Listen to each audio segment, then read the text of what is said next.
Hello students. In our earlier lecture on paper number 8, we have gone through the socio-economic and literary conditions that are prescribing to the 20th century literature.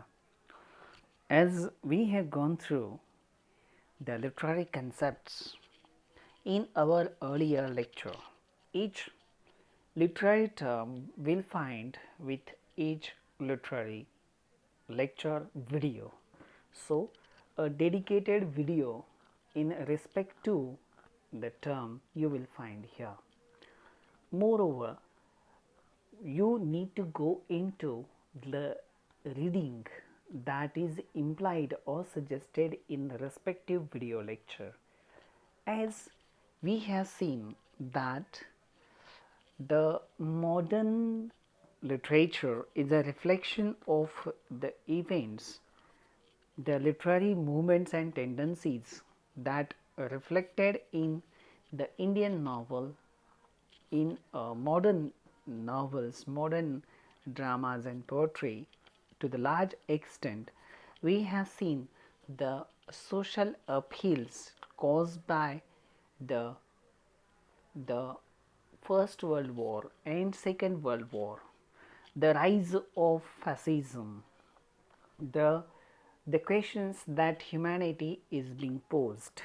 So, in these respects, the socio-economic conditions of the Europe, the degenerated, say the conditions in respect to the employment, the degenerated conditions in respect to the economic conditions, unemployment, at the same time the financial instability, and at the same time the meaninglessness of the human being, all these are reflected in the literature.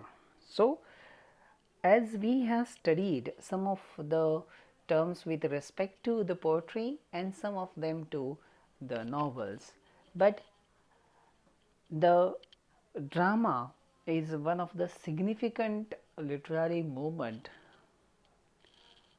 that you will see, and this the so called the bifurcation of the 20th century is up to the end of the Second World War is called predominantly modern era, modernist era.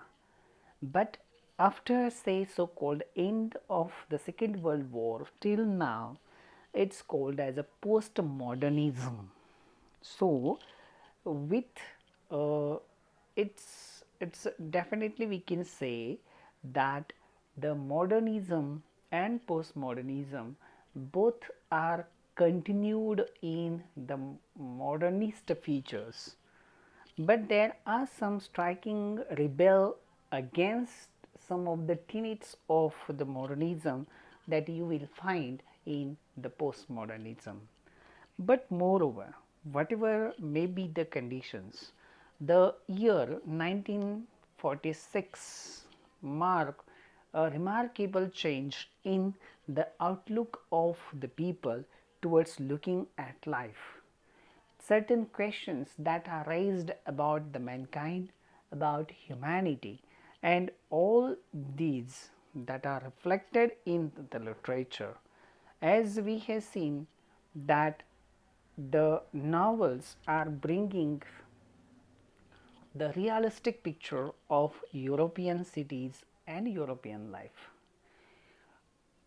We, we have seen that the realistic portrayal of the First World War in the drama that are definitely brings us the domesticity, familyhood, and the political and social conditions that are fabricating, that are influencing the familial life, private life in the G.B. Shaw's drama.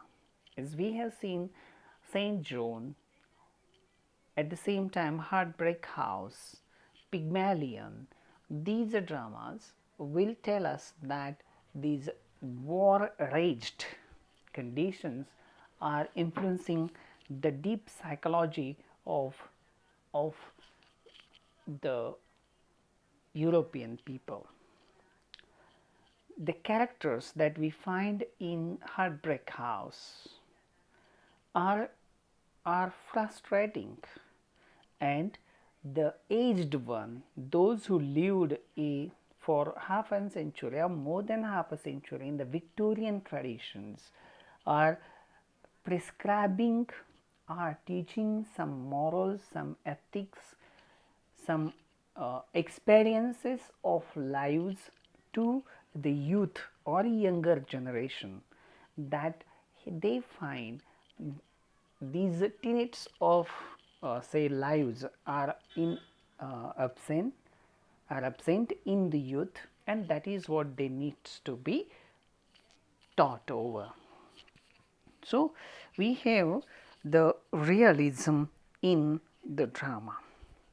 At the same time, we have seen the First World War caused disastrous, say, and this disaster, say disasters, definitely caused the deep rooted impact on the human psychology. As we have seen in the T.S. Eliot's Wasteland, it's a modern man's wasteland. Modern man has ravaged the beauty of the nature. Certain questions at the end of these world wars, certain questions that are raised are about humanity. Is this that we are aiming for? What does is this the meaning of life? So, no questions can be answered. So, the disillusionment, the future is not bright, it's a bleak one, it's a black one. Human civilization is disintegrating. The values that holds the whole humanity together are disintegrating. No one can come together and worship the unity and solidarity. Human beings were disintegrated. Family lives are disintegrated. There is nothing to work, nothing to earn. The hopes and the positivity for looking at future are not seen anywhere. So it is the disintegration that is taking place, and all that reflected in the literature. As we have seen, the drama of this period brings us the lack of uncertainty. The future is uncertain. Where it will lead, because we have seen that the Western philosophy, it is very much there by T.S. Eliot, that the West philosophy of the Western civilization will not hold the world together. They have to find out to the Eastern philosophy. The philosophy that gives the message to the world is Shanti, Shanti, Shanti. By Gautam Buddha, by Indian scriptures. And there is the real source of humanity and of peace. This peace will be prevailed and will sail the whole world, sail the humanity together across the centuries. And that is what T.S. Eliot has adopted to look his policy. He was very much influenced by Vedas and Upanishads, the moral teachings of the Hindu or scriptures. And that is what we have seen in T.S. Eliot's, say, Wasteland. The poem ends with Shanti, Shanti, Shanti. It's pessimistic outlook. The poetry and the drama that brings us this absurdism, this lack of certainty, meaninglessness of life, disintegrated life, disillusionment in the living. Human being is leading a life, it's a rat's life.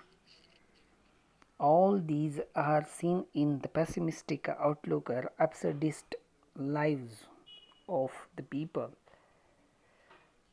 And these questions regarding humanity are not going to be solved.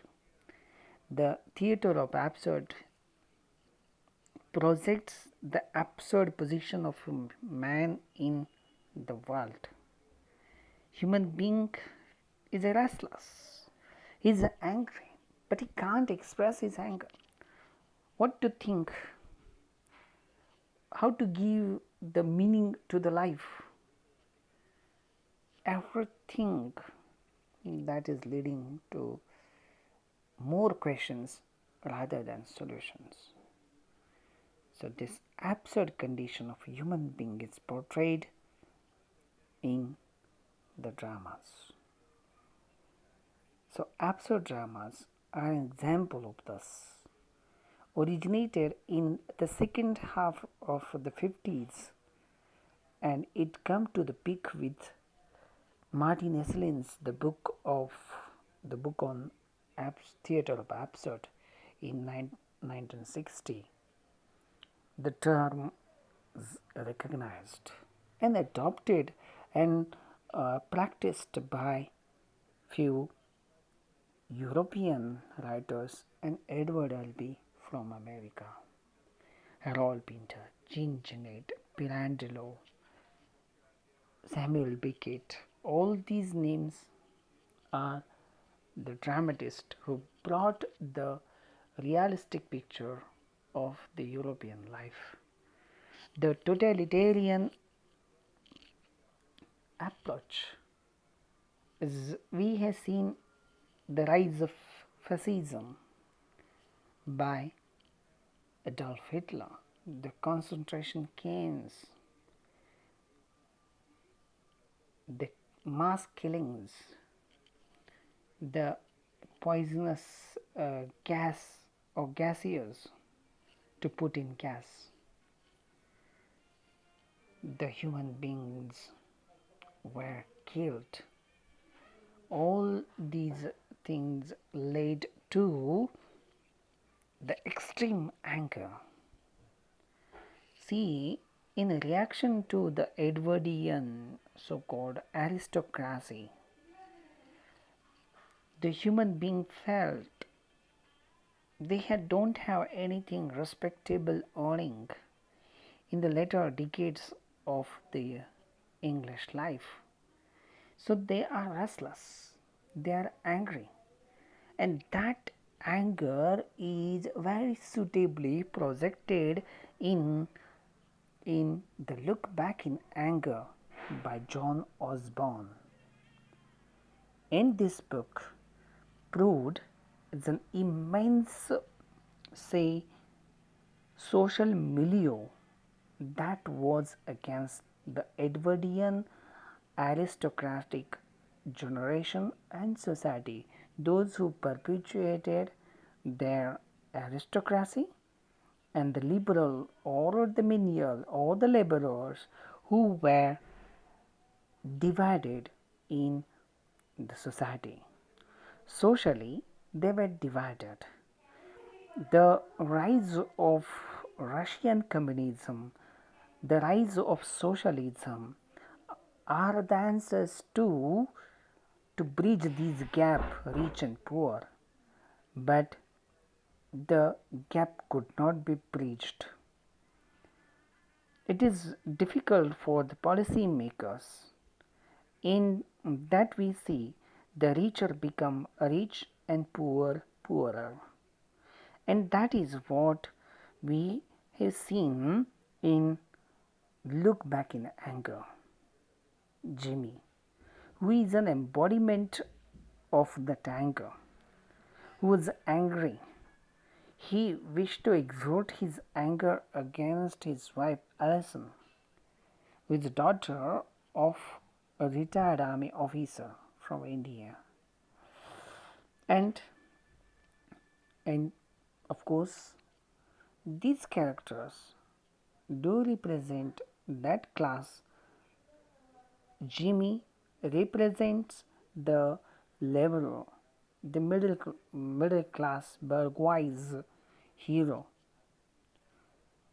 who is uh, on, on a holiday on Sunday when this action takes place in Look Back in Anger.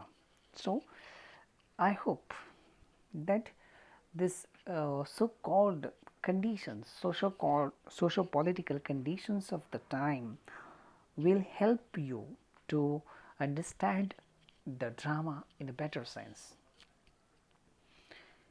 As I told you, during 1950s and 1960s, these dramas were very famous. These dramas brings out the dramatic escape from Hitler's Gestapo,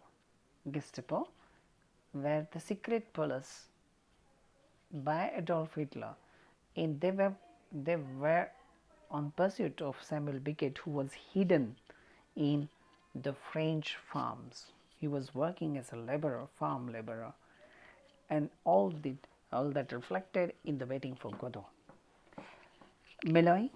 Melanie dies unnameable. These are fictional work by Harold Pinter or by Samuel Beckett that brings us the absurd conditions of human being. Harold Pinter, his birthday party, homecoming, drum, the doll are very famous. The dark room, these dramas are very famous dramas by Harold Pinter. Jean Genet is another dramatist who is famous for his absurd portrayal of the European conditions. Pirandello's Ambassadors was also one of the absurd drama, and we are going to study this prescribed drama, that is Look Back in Anger. So, all these things will be studied in our say next coming video lectures. So, we will go through Look Back in Anger in detail. So, with this term, with this, I hope you should go into detail more and more listening and reading. Your reading will get exemplified, your understanding will get exemplified when you read or study Look Back in Anger. Thank you.